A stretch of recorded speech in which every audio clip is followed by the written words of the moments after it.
Hi there, my name is Eitan Amar, and today I'll be talking about my KP 200 reflection on a physical culture that's played a big role in my life, which is fantasy football. As you can see, I'm wearing a football jersey, Kansas City Chiefs. I'm not a big fan of them, but I have a jersey and I'm going to wear it for the video. Okay, so to start off, I'm going to describe fantasy football. First I'm going to start off with how I engage with fantasy football and how it's played a big role in my life. So fantasy football has been a physical cultural journey for me. I have been involved since the beginning of my senior year. So it's 2 years I've been in football. I like it more than any other sport in the entire world, hands down. Um, to continue, fantasy football has given me the opportunity to find my favorite sport, my favorite team, the Los Angeles Rams, and ultimately my people. It has led me to meet new people who I have had the privilege to call close friends, and has given me a topic to discuss on a day-to-day basis with many people every single day. All I can say is that fantasy football has been physical culture that has brought me close to many people throughout the last 2 years and occupies most of my time every single weekend throughout the fall winter season. Every Sunday, I'm jam packed with football. Um, and I cannot wait to get back to this fall, hopefully, if it doesn't get canceled.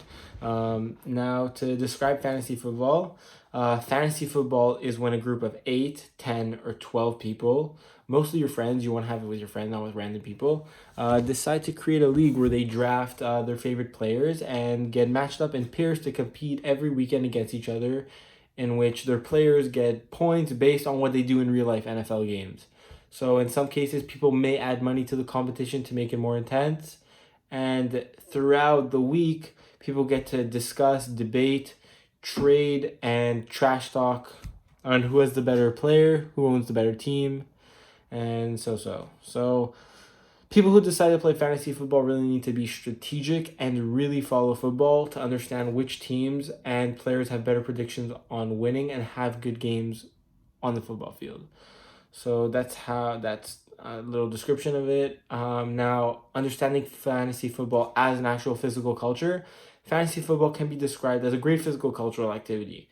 It entails key aspects of what physical culture is, such as being collective, communal, and a subjective concept that involves groups of friends getting together for planning, strategizing about one of the most cultural sports in the world, football, every single weekend. To some people, football is a very cultural sport, and fantasy football enables people to take more than just the culture out of football and instead merge it with the activity of fantasy football to comprise a strong physical culture.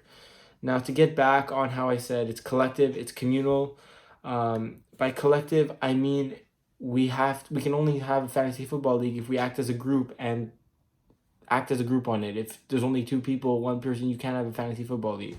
It's collective. It's one entity, one group.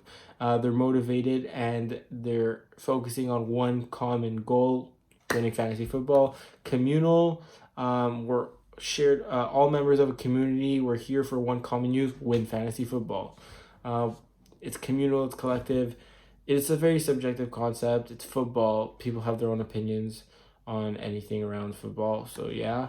Now I'm going to talk about issues of power, equity, access in fantasy football. So to critically reflect on fantasy football as a physical culture, there are issues of power involved in physical culture activity because in fantasy football leagues, we require a league manager who has to create everything. He has to decide, he has to create the league, tell which people, call the people up, you want to join my league, 8, 10, or 12 people, whatever he wants. He's in charge of setting the rules, the deadlines on the dynamic of the game when it comes to trades and playoffs and how many people they want in the league. League managers, if corrupt, can change rules on trades and playoff format to better themselves and chances of winning. But hopefully, I've never dealt with that because we're friends. We all have a group chat. So everyone, when the league manager wants to do something, he has to say there, and everyone decides, votes, and that's how it works. And they can get caught if they try doing behind the back. You know what I mean?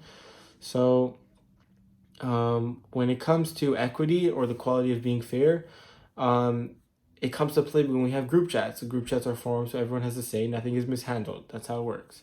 In regards to having access, everyone is able to join and play fantasy football unless they want to play in leagues that require payment to join and they don't have money to join, so they can't join. Boohoo.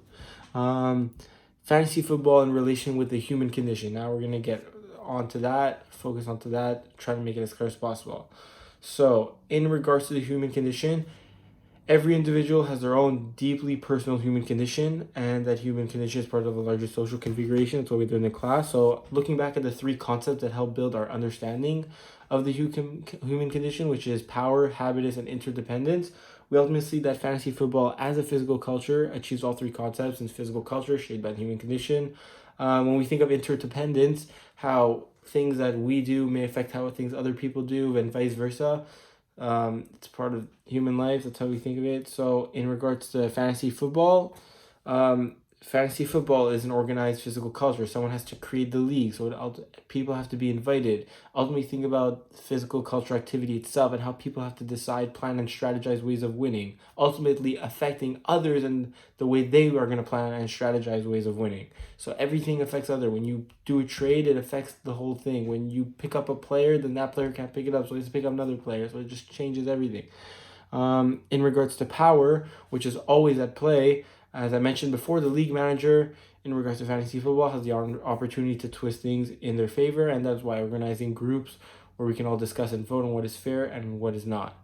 Habitus is how your own character, feelings, and motives are impacted by the values and norms of others. So, in this case, the way people decide to act upon strategies and planning and trades and act based on the bias of their favorite teams and players ultimately impact the way you want to deal with the same things in this physical culture activity. I hope I explained everything as clear as possible.